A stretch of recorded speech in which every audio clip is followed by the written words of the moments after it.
పరలోకబంధన పరమ తండ్రి, పాపుల రక్షక, పాపుల పాలడి దైవమా, మహోన్నతుల మహోపకారి, దేవాది దేవ, రాజాది రాజా, యేసయ్య తండ్రి, మీకే స్తుతి స్తుతి స్తుతి స్తుతి స్తుతి స్తుతి స్తుతి స్తుతి స్తోత్రము తండ్రి. నేను పాపులను రక్షించుటకు తండ్రి, ఆ మోయరేన్సులను మీరు మోసి ఆ సులువు మనపై రక్తము జాలలుగా కార్చి నేను పాపులను రక్షించారు కదా ప్రభా. మీకే స్తుతి స్తుతి స్తుతి స్తోత్రములు తండ్రి. వేలాది వందనాలు ప్రభా. ఇప్పుడు తండ్రి మీ యొక్క సేవకురాలు ఆలిస్పును స్వామి గారు తండ్రి సువార్తను ప్రకటించబోతున్నారు ప్రభా. నేను ఆమెకు లోతైన మర్మాలు తెలియజేసి కంఠస్వరాన్నిచ్చి చక్కగా నేను సువార్తను ప్రకటించినట్లు ఆమెను ఆశీర్వదించండి ప్రభా. నేను చూసిన వారందరూ నేను స్వస్థపడినట్లు వాళ్ళ కష్టాలు బాధలు తీర్చి వాళ్ళు ఆశ్రయించండి ప్రభా. మీకే స్తుతి స్తుతి స్తోత్రము తండ్రి.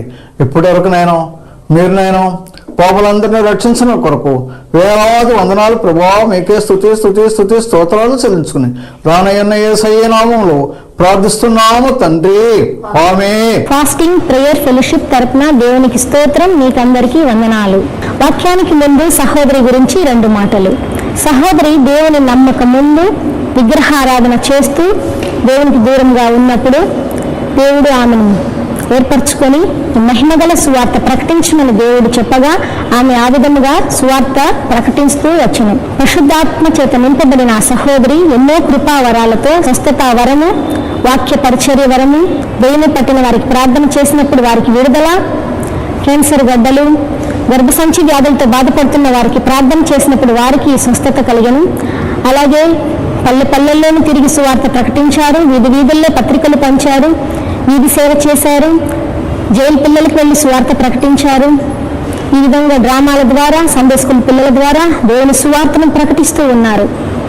దేవుని కొరకు చక్కగా వాడబడుతున్నారు. మాంత్రికులు, చేతబళ్ళు చేసిన వాళ్ళు ఈ విధంగా వారి కొరకు ప్రార్థన చేసినప్పుడు వారికి కూడా విడుదల కలిగింది. దేవుని శక్తి ద్వారా ఆమె సువార్త ప్రకటిస్తుండగా ఈ విధంగా ఎన్నో అద్భుతాలు, స్వస్థతలు దేవుడు ఆమె చేత చేయిస్తూ సువార్త సేవ చేయించుకుంటున్నారు. అన్యుల మధ్య పరిచర్య చేసినప్పుడు అన్యులందరూ దేవుని దగ్గరకు వచ్చి ప్రభుని నమ్ముకుంటున్నారు. తెలుగు తెలియని ఒక సహోదరి దేవుని స్వరము విన్నప్పటి నుంచి తెలుగు భాష నేర్చుకుని తెలుగుతో మాట్లాడుతూ మినిస్ట్రీ చేస్తూ దేవుని కొరకు ఎంతో నమ్మకంగా సేవ చేస్తున్నారు. ఇప్పుడు దేవుని వాక్యం అందిస్తారు, విని దేవుని మహిమ. దేవునికి స్తోత్రములు. మీ అందరికి కూడా నా వందనములు. ఉపవాస ప్రార్థన సహవాసమునకు మిమ్మల్ని అందరినీ ఆహ్వానిస్తున్నాను. ఎందుకంటే ఈ స్వార్థ మేము రక్షణ స్వార్థ ఎప్పుడు చెప్తూ ఉంటాము కనుక ఎవరైతే రక్షణ పొందని వాళ్ళకి చెప్పండి, చూడమని. క్రొత్త వాళ్ళకి చెప్పండి, దేవుని రక్షణ పొంది నిత్య జీవం పొందుకుంటారు. మీరు కూడా పాలివారుగా ఉంటారు, వాళ్ళకి చెప్పండి. ఈ ఎపిసోడ్కి సహాయపడిన ప్రియులు కూడా ఉన్నారు. జయభారతి సహోదరి, తర్వాత వాళ్ళకు 3 పిల్లలు, రూప, నిరంజన్, దీప కుమార్తెలు. నిరంజన్ కుమారుడు విదేశాల్లో ఉన్నారు. 9వ తేదీ విదేశాలకు వెళ్తారు. ప్రయాణం కొరకు ప్రార్థన చేస్తాము. మీరు కూడా చేయండి. ఈ కుటుంబానికి కూడా సహోదరికి నా నిండు వందనాలు చెల్లించుకుంటున్నాను. శైల సురేష్ గారు, ప్రణయ్ బాబుకు జాబు, వివాహం కావాలి, ప్రార్థించండి. నేను కూడా ప్రార్థిస్తాను. ఈ కుటుంబానికి కూడా నేను వందనాలు చెల్లించుకుంటున్నాను. ఎల్లోజరావు గారు, బ్రదర్ శేఖర్ గారు, మోనికాకు సంతానం కావాలా, ప్రార్థించండి. దేవుడు తప్పకుండా అనుగ్రహిస్తాడు. మేము కూడా ప్రార్థన చేస్తున్నాము. అద్భుతంగా జరుగుతుంది. అలాగే సుధాకర్ కుటుంబం, తేజో ఆ పాప కొరకు కూడా ప్రార్థిస్తాము. చదువుకుంటా ఉంది. రత్న, డేవిడ్ వీళ్ళ కుటుంబం కొరకు కూడా నేను నిండు వందనాలు చెల్లించుకుంటున్నాము. ప్రార్థన చేయండి. వాక్య భాగానికి వెళ్దాము. గత వారంలో 2 వారాలుగా ఒకే వాక్యం కదా. ఎబ్రీ 2:15-16 17 5 మెట్లు విన్నాము. ఇప్పుడు ప్రసంగి అంశం వచ్చి నూతన సంవత్సరానికి నూతన క్రియ, నూతన ఆశీర్వాదాలు మనం పొందుకుందాము. ప్రసంగి 1వ అధ్యాయము 8 నుంచి 10 వరకు. ఎడతెరిపి లేకుండా సమస్తము జరుగుచున్నది, మనుషులు దాన్ని వివరింపజాలరు. చూచుట చేత కన్ను తృప్తి పొందుకున్నది, వినుట చేత చెవి తృప్తి కలుగుటలేదు. మునుపు ఉండినదే ఇక ఉండబోవున్నది, మునుపు జరిగినదే ఇక జరగబోవున్నది. సూర్యుని క్రింద నూతనమైనది ఏదీ లేదు. ఇది నూతనమైనదని ఒకదాని గురించి ఒకడు చెప్పును, అదియును మనకు మొదట నుండి తరములలో ఉండినదే. దేవునికి స్తోత్రం. ప్రార్థించుకుందాం. సజీవుడైన దేవా, ప్రేమగల తండ్రి, నమ్మకమైన ప్రభువా, నీకు వందనాలు, స్తోత్రములు తండ్రి. ఈ వాక్య భాగాన్ని వివరించే యోగ్యత నాకు లేదు నైనా, మీరే మాట్లాడండి. ధ్యానించేటకు శక్తి లేని దాన్ని ప్రభా, వినువారికి మేలు కలుగునట్టు, రక్షణ కలుగునట్లు, ప్రభా జీవం కలుగునట్లు మాట్లాడి మీ నామానికే ఘనత, మహిమ, ప్రభావాలు పొందుకోమని వాక్యమై ఉన్న యేసుక్రీస్తు నామములో సహాయం కోరి అడిగి వేడుకొంచున్నాం పరలోకమందున మా తండ్రి, ఆమేన్. ప్రియులారా, చదువుకున్న భాగంలో సమస్తము జరుగుతూ ఉంది. ఎడతెగక, ఎడతెరపి లేకుండా జరుగుతూ ఉంది. మనుషులు దాన్ని వివరింపజాలరు. మరి నేను కూడా వివరించజాలను, నా వల్ల కాదు. చూచుట చేత కన్ను తృప్తి పొందకున్నది. చూస్తూనే ఉంటావు కదా, చాలా. సపోజు సినిమాలు చూస్తారు, తృప్తి ఉండదు. ఒకప్పుడు నేను కూడా రక్షణ లేనప్పుడు చూస్తూ ఉన్నాను. మార్నింగ్ షో, మధ్యాహ్నం, ఈవినింగ్ అలా వెళ్తూ ఉన్నాము. మళ్ళీ ఇంటికి వస్తే అయ్యే పడుకుంటే ఇక్కడ ఉంటే బాగుండే అనుకునేదాన్ని. మళ్ళీ నిజంగానే టీవీలో వచ్చేస్తున్నాయి. అంతకుముందు టీవీ కూడా లేదు. 91లో వచ్చింది టీవీ. కానీ అప్పుడు టీవీలో సినిమాలు కానీ ఏమో ఈ పాటలు మాత్రం వేస్తూ ఉన్నారు, సినిమాలు కూడా రావు.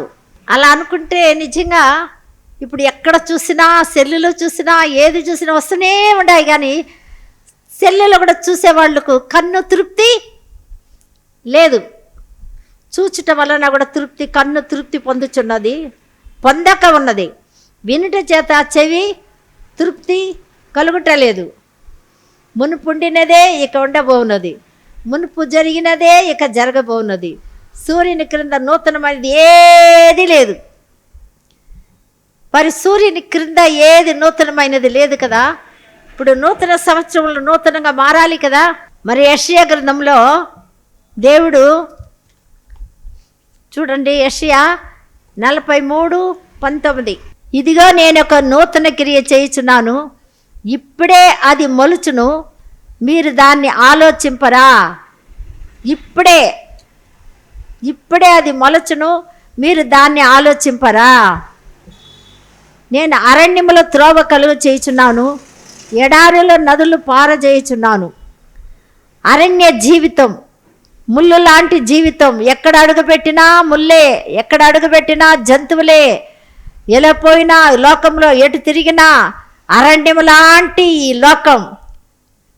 అవును ప్రియులారా, కానీ నేను త్రోవ కలుగజేస్తానంటాడు దేవుడు. మార్గం నేనే, త్రోవ నాదే, నేనే ద్వారము. నా యందు ప్రవేశించిన వాడు రక్షింపబడిన వాడై లోపలికి పోవచ్చు, బయటకు మేతమేచుండును.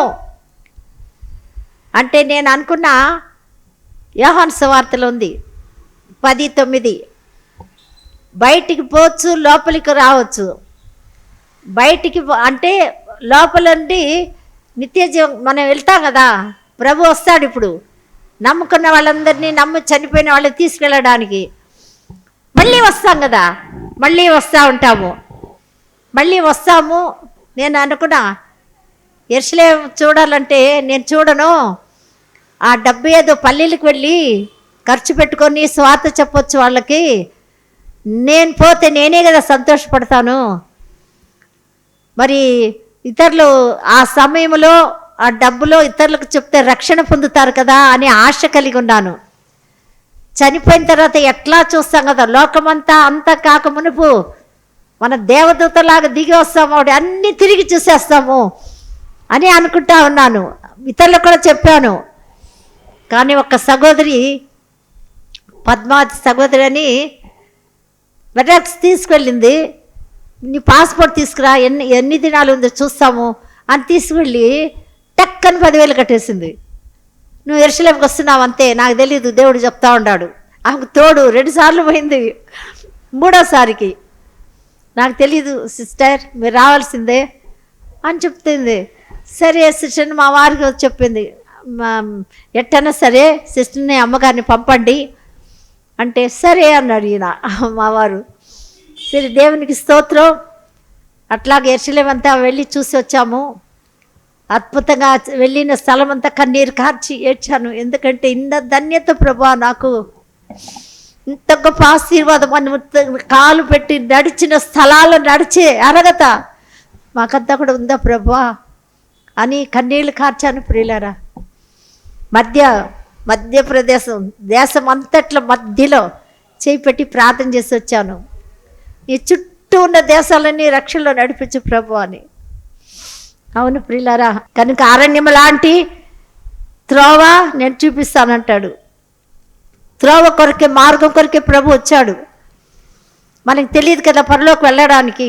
అక్కడి నుంచి వచ్చాడు, నేను వచ్చాను కదా, మీరు రండి నా వెనకాల అని. మనకు కూడా పరలోకపు తాళ చెవిని ఇచ్చాడు. నమ్మిన వారికి మాత్రమే పరలోకపు తాళపు చెవి ఉంది. మత్తయి సువార్త 16, 17, 18లో పేతురు, నువ్వు ఎవరైనా అడిగితే నన్ను ఎవరైనా అనుకుంటున్నారు అందరంటే, ప్రభు నువ్వేమనుకుంటున్నావు అన్నాడు. అందరే ఒక్కొక్కరు ఒక్కొక్క ప్రవక్త పేరు చెప్పారు. యోహాన్ అని, మోషే అని, బాప్తిస్తు యోహాన్ అలా చెప్తూ ఉన్నారు. కానీ పేతురు గారు నువ్వేమనుకుంటున్నావు అంటే వెంటనే సజీవుడైన దేవుని కుమారుడు అయిన క్రీస్తు అన్నాడు. ఇది నువ్వు మనుషులు ఎవ్వరు నీకు తెలియపరచలేదు, పరలోకపు తండ్రి నీకు బయలుపరిచాడు. ఇక మీదట నువ్వు పేతురు కాదు, బండ, నీ మీద నా సంఘాన్ని కడతాను, నీ ఎదుట పాతాళం నిలవనేరదు. హల్లెలూయా. పాతాళానికి పోయే వాళ్ళు నరకానికి తప్పకుండా పోతారు. అందుకే నీ ఎదుట ఏ మనుషులు నిలవడు, పాతాళం నిలవదు. ఎంత గొప్ప మాటలు చెప్తాడు మన ప్రభు. అవును ప్రియులారా, పాతాళం లోకమే నిలబడదు నీ ఎదుట. ఎప్పుడు క్రీస్తుని ధరించుకున్నప్పుడే, క్రీస్తులో ఉన్నప్పుడే, ఆ వెలుగుని ఉన్నప్పుడే, సజీవుడైన దేవుడని నేను ఎరిగి ఉంటేనే యేసు ప్రభు. అలా ఉన్నప్పుడే ప్రియులారా, ఇదిగో తాళపు చెవి, పరలోకపు తాళ చెవులు నీకు ఇస్తాను అన్నాడు. అప్పుడు ఎంతమంది అయినా తీసుకోవచ్చు కదా మనం. నేను పొందుకున్నాను పరలోకపు తాళం చెవి, రండి మాతో కూడా వెళ్దాము పరలోకానికి. దేవునికి స్తోత్రం. విశ్వాసం ఉంచి ఆయన అంగీకరిస్తే చాలు ప్రియులారా, పరలోక రాజ్యం మనదే. దేవాది దేవుడు అందరికి కీసిచ్చాడు పరలోకపు. పాతాళ చెవులు ఎవరి దగ్గర ఉంది తెలుసా? ప్రకటన గ్రంథం 1వ అధ్యాయం 19వ వచనంలో ఉంది. పాతాళపు చెవులు, పునరుద్ధానుడు సజీవుడైన ఇక మరణం పొందడు. యేసు ప్రభు చేతిలో ఉంది పాతాళపు తాళం. ఒకవేళ మనుషులు కోపం వస్తే ఎవరైనా పాతాళం తోసేస్తారేమో, అందుకే మనకి ఇవ్వలే. ఒకప్పుడు ఉన్నప్పుడు ఒకప్పుడు గుణం ఉండదు కదా మనిషికి. మనల్ని ఏమైనా బాధ పెడితే, శ్రమ పెడితే, దుఃఖపడితే ఏం చేస్తాము? తప్పు కూడా తోసేస్తాము. అందుకని మనకి ఇవ్వలేదు ప్రియులారా, పరలోక తాళపు చెవే ఇచ్చాడు. దేవునికి స్తోత్రం.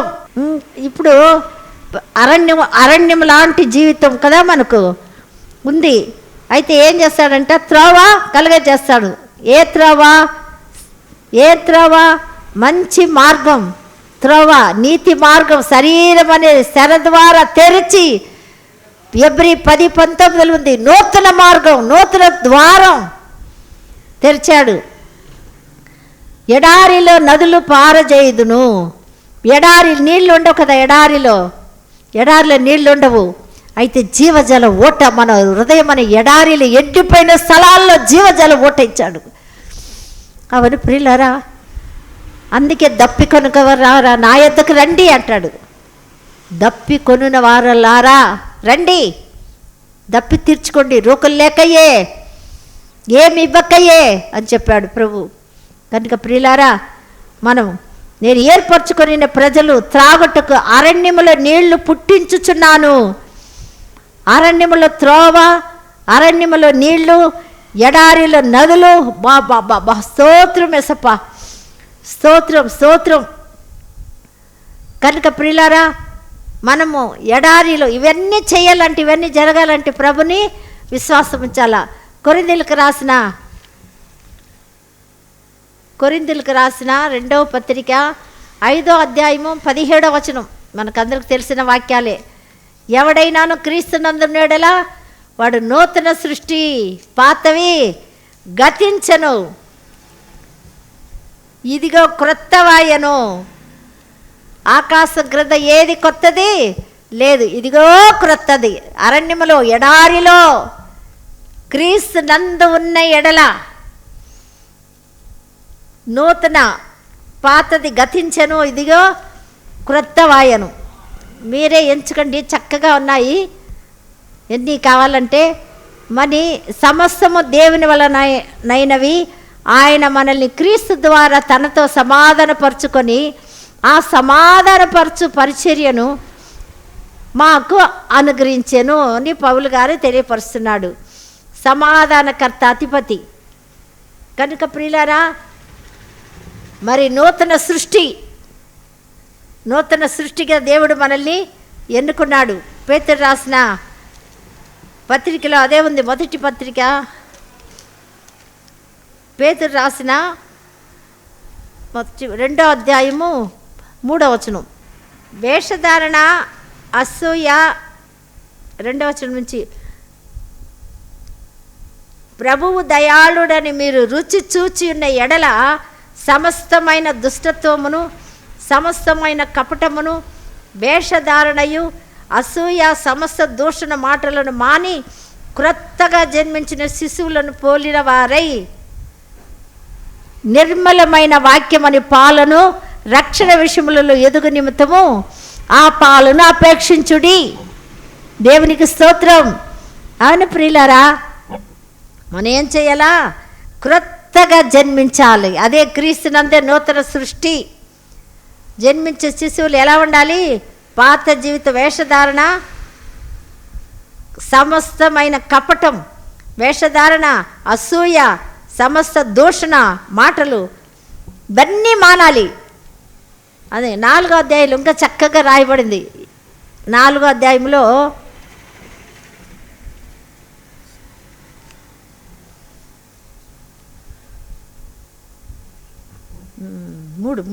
మూడో అధ్యాయంలో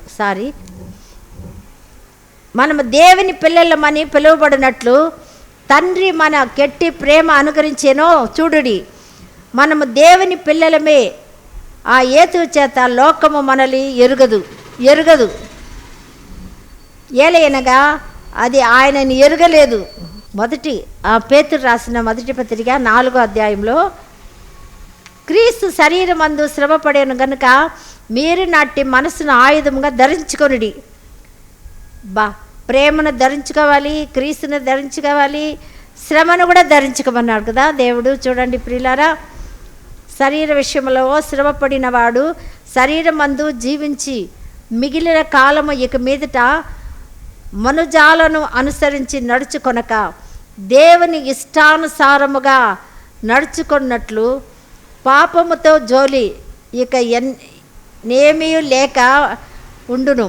మనము పోకిరి శ్రేష్ఠులు, దురాశలు, మద్యపానము, అల్లరితో కూడిన ఆటపాటలు, త్రాగబోతులు, విందులు, చేయతగిన విగ్రహ పూజలు మొదలైనవి వాటి యందు నడుచుకొనుచు అన్యజనులు ఇష్టము నెరవేర్చుకొనుటకు గతించిన కాలమే చాలు.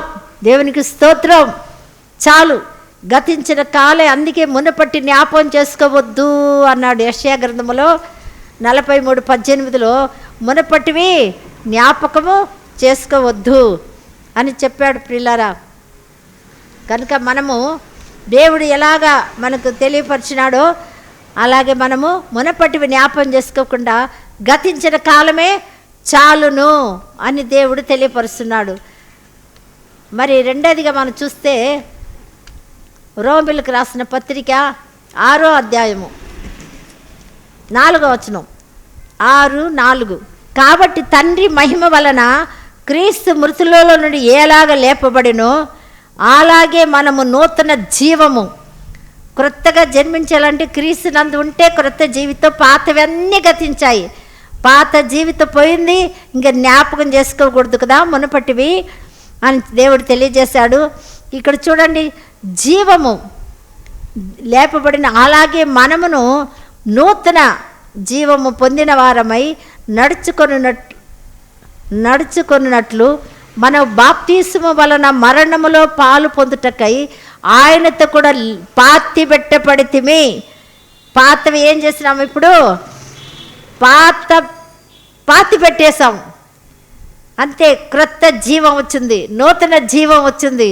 ప్రియులారా, సృష్టి క్రీస్తును ధరించుకోవాలి, ప్రేమను ధరించుకోవాలి, శ్రమను కూడా ధరించుకోవాలి శరీరములో. బా దేవుడు ఎంత గొప్పవాడో చూసారా ప్రియులారా? ముందుగానే మనకు అన్నీ చెప్పాడు. అంటే మనం ఏం చేయాలో, బాధలు, కష్టాలు, శ్రమలు వచ్చినప్పుడు అబ్బా నాకు ఒక వస్త్రం ఇచ్చేసాడు ప్రభు. దర్శనం అంటే శ్రమాన్ని, వస్త్రాన్ని మనకిచ్చాడు. సంతోషించి ఆనందించండి అన్నాడు. శ్రమ వచ్చినప్పుడు అతిశయించండి. చూసారా ప్రియులారా? శ్రమ, వేదన, బాధ, కష్టం, కన్నీరు ఏది కలిగినా కూడా మనం ఏం చేయాలా? సంతోషంగా ఎల్లప్పుడూ ఆనందించండి. మరలా చెప్పుదును ఆనందించండి. ఫిలిప్పు 4:4 అదే ఉంది. మీ చింత యావత్తు నా మీద వేయండి అన్నాడు. ఎలాగా? కృతజ్ఞార్పణ చెల్లించుకుంటూ నీ చింత యావత్తు వేయండి. అప్పుడు ఏం చేస్తాడు దేవుడు? తలంపులకి, హృదయానికి సమాధానకర్త, కాపులా ఉంటాడు. శ్రమ రాకుండా, శోధలు రాకుండా, వేదన లోపలికి పోకుండా, హృదయంలో వెళ్ళకుండా. బాబా ఎన్ని దీవెనలు, ఎన్ని ఆశీర్వాదాలు! సంతోషించి ఆనందించండి ప్రియులారా వాక్యంలో. అందుకే ఎక్కువ అంటాడు, నీ సన్నిధిలో సంపూర్ణ సంతోషం అంటాడు దావీదు మహారాజా. ఆయన ఎన్ని శ్రమలు పొందాడు కనుక ప్రియులారా, పాతి పెట్టబడితిమి అని ఉంది. పాత జీవితం అంతా పాత పెట్టబడితిమి. దేవుడు యేసుక్రీస్తు మరణం ద్వారా, బాప్తిస్మం మనం పొందుట ద్వారా పాలు పొందుటకై ఆయనతో కూడా పాతి పెట్టబడితిమి. ఇప్పుడు నూతన జీవము వచ్చిందా లేదా? నూతన సృష్టి, నూతన శరీరము, తర్వాత జీవం కూడా వచ్చింది. కానీ మనకు వల్ల కాకపోతే ప్రభు ఏం చేస్తాడంటే, ఎహెజ్కేలు గ్రంథము 36:26, నూతన హృదయము మీకు ఇచ్చేదను, నూతన స్వభావము మీకు కలుగజేసేదను, రాతి గుండె మీలో నుండి తీసివేసి మాంసపు గుండెను మీకు ఇచ్చేదను, నా ఆత్మను మీ యందు ఉంచి నా కట్టడలను అనుసరించు వారిని గాను, నా విధులను గైకొని వారిని గాను మిమ్మను చేసేదను. ఎంత గొప్ప దేవుడు కదా! నూతన హృదయాన్ని మీకు ఇచ్చేదను. నూతన హృదయం లేకుండా దేవుని మాటలు వింటూ ఉంటే అయ్యో, నూతన హృదయాన్ని మనకిస్తాడు. నూతన స్వభావము కూడా, అంటే బయట కనపడేది స్వభావము మీకు కలుగచేసేదను, రాతి గుండె మీలో నుండి తీసివేసి మాంసపు గుండెని మీకు ఇచ్చేదను, నా ఆత్మను మీ యందు ఉంచి నా కట్టడలు అనుసరించిన వారుగాను, నా విధులు గైకొని వారిగాను మిమ్మల్ని చేసేదను. అబ్బా చూసారా ప్రియులారా? నూతన స్వభావము, నూతన హృదయం దేవుడు మనకు అనుగ్రహించి నూతన హృదయాన్ని ఇస్తే అన్నీ బయటకు వస్తుంది, స్వభావం అయిపోతుంది కదా. అలాగే నా ఆత్మని మీ యందు ఉంచి నా కట్టడలు అనుసరించినట్టుగా పరిశుద్ధ ఆత్మ ఉంటే సర్వ సత్యములకు నడిపిస్తాడు. యోహాను సువార్త 16:13 ఉంది. దేవుని వాక్యం కట్టడలు అనుసరించేవారుగా మనల్ని చేస్తాను, నా ఆత్మను నీ యందు ఉంచుతాను అంటాడు దేవుడు, నా విధులను గైకొని వారిగాను మిమ్మల్ని చేస్తాను. ఇలాంటి గొప్ప ఆశీర్వాదం ఎక్కడి నుంచి వస్తాయి? పరిశుద్ధ గ్రంథముల నుంచే వస్తాయి ప్రియులారా. దేవుని వాక్యమే సరిచేస్తుంది, బ్రతికిస్తుంది.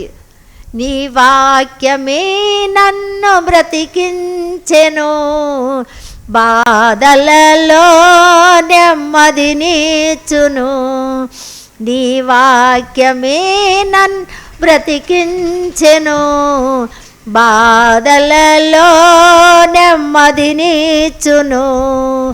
కృపాశక్తి దయాశక్తి సంపూర్ణుడా, వాక్యమై ఉన్న యేసు వందనమయ్యా. కృపాశక్తి దయాశక్తి సంపూర్ణుడా, వాక్యమై ఉన్న యేసు వందనమయ్యా. వాక్యమే బ్రతికిస్తుంది, జీవింపచేస్తుంది, పరలోకం మనకు ఇస్తుంది. ప్రియులారా, వాక్యమై ఉన్న యేసుక్రీస్తు ఈ వాక్యమును మనలందరినీ కల్వారి శిలువలో వేయబడి మరణించి తిరిగి లేచిన సజీవుడు మనలందరినీ వాక్యాన్ని ఆశీర్వదించి స్థిరపరిచి కాపాడును గాక. ఆమేన్. ప్రార్థన చేసుకుందాం. జీవగల దేవా, ప్రేమగల తండ్రి, నమ్మకమైన ప్రభా, నీకు వందనాలు, స్తోత్రాలు స్తోత్రాలు స్తోత్రాలు స్తోత్రాలు స్తోత్రాలు తండ్రి.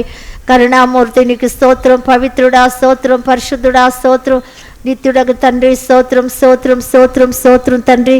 విన్నవారందరినీ ఆశీర్వదించండి, స్పాన్సర్ చేసిన కుటుంబాలని ఆశీర్వదించండి ప్రభా. నీకు వందనాలు, స్తోత్రం స్తోత్రం స్తోత్రం స్తోత్రం. నూతన సృష్టిగా మార్చండి, నూతన సంవత్సరంలో నూతన హృదయం, నూతన ఆత్మ, నూతన మనసు, నూతన జీవం. హల్లెలూయా, స్తోత్రము నాయనా. అలాంటి అద్భుతంగా జరిగించి మీరు దీవించమని ప్రార్థిస్తున్నాను. దయగల ప్రభా నాయన, చిన్నపిల్లలందరినీ కూడా ప్రభా ఆశీర్వదించి దొంగల చేతికి చెక్కకుండా కాపాడండి ప్రభా, రక్షించండి నాయన తండ్రి. నీకు వందనాలు, స్తోత్రం. యవ్వన కాలంలో కాడిమాడు సులభం అన్నావు, యవ్వన పిల్లల్ని కూడా రక్షించుకోండి. యవ్వన పిల్లలు ప్రభా నాయన తప్పుడు దారి వెళ్లకుండా ప్రభా మార్గంలో నడుచుటకు సహాయం చేయండి దేవా. వాళ్ళ వివాహ విషయంలో, ఉద్యోగ విషయంలో సహాయం చేయండి నాయన. ఉద్యోగం లేని వారికి ఉద్యోగం దయచేయండి. వివాహం కానీ యవ్వన పిల్లలకు విశ్వాసులతో జతపరచండి ప్రభా. నీకు వందనాలు, స్తోత్రం స్తోత్రం స్తోత్రం తండ్రి. పరిశుద్ధుడ, వివాహం జరిగిన బిడ్డలకు గర్భఫలం, గర్భ స్వాస్థ్యం దయచేయమని ప్రార్థిస్తున్నాను దేవా. నీకు వందనాలు, స్తోత్రము నాయనా తండ్రి. నాయనా ప్రభా, అద్భుతకరుడు, ఆశ్చర్య కార్యాలు చేయగల దేవానికి స్తోత్రం. గర్భిణీ స్త్రీలు సుఖప్రసవం దయచేయండి ప్రభా. నాయన పరిశుద్ధుడా, నీకు స్తోత్రం. కోర్టు విషయంలో న్యాయం చేయనైనా అద్భుతం చేయి తండ్రి ప్రభా. బిడ్డలు అల్లాడిపోతున్నారు, ఏడుస్తున్నారు. భర్త నాయన పిల్లల్ని వదిలేసి వెళ్ళిపోయాడని దేవా, అలాగే తండ్రి భార్యలు ప్రభా భర్తను విడిచి వెళ్ళిపోయినారని ప్రభా, వాళ్ళు ఎంతో బాధ వేదనకు తండ్రి సహాయం చేయండి నాయన, సహాయం చేయండి. అద్భుత కార్యాలు జరిగించి ఆశీర్వదించిన ప్రభా నీకు స్తోత్రం. రావాల్సిన ఐశ్వర్యం ఇప్పించండి, రావాల్సిన ధనాన్ని ఇప్పించండి ప్రభా. వాళ్ళని దర్శించండి ప్రభా. నీకు స్తుతి స్తోత్రాలు నాయన. కరుణామయుడా స్తోత్రం, పవిత్రుడా స్తోత్రం. సహాయం చేయండి నాయన. దూర దేశంలో ఉండే బిడ్డల్ని ఆశీర్వదించండి. జన్మదిన వివాహదినం చేసుకున్న బిడ్డల్ని ఆశీర్వదించండి ప్రభా. ఎగ్జామ్ రాస్తున్న వాళ్ళు నీ ప్రభా, ఉద్యోగం కొరకు ఇల్లు లేని వాళ్ళు అందరినీ ఆశీర్వదించి కొరతలు నింపి సర్వ వ్యాధిని స్వస్థపరచమని, ఘనత మహిమ ప్రభావాలు మీరే పొందుకోమని, మా కొరకు రక్తం కార్చి మరణించి తిరిగి లేచిన యేసుక్రీస్తు ఘనమైన నామములో స్తుతిస్తూ ప్రార్థిస్తూ గణపరుస్తూ వినయంతో వేడుకుంటున్నాం పరలోకమందున మా తండ్రి. Amen amen. మీ అందరికీ నా వందనములు.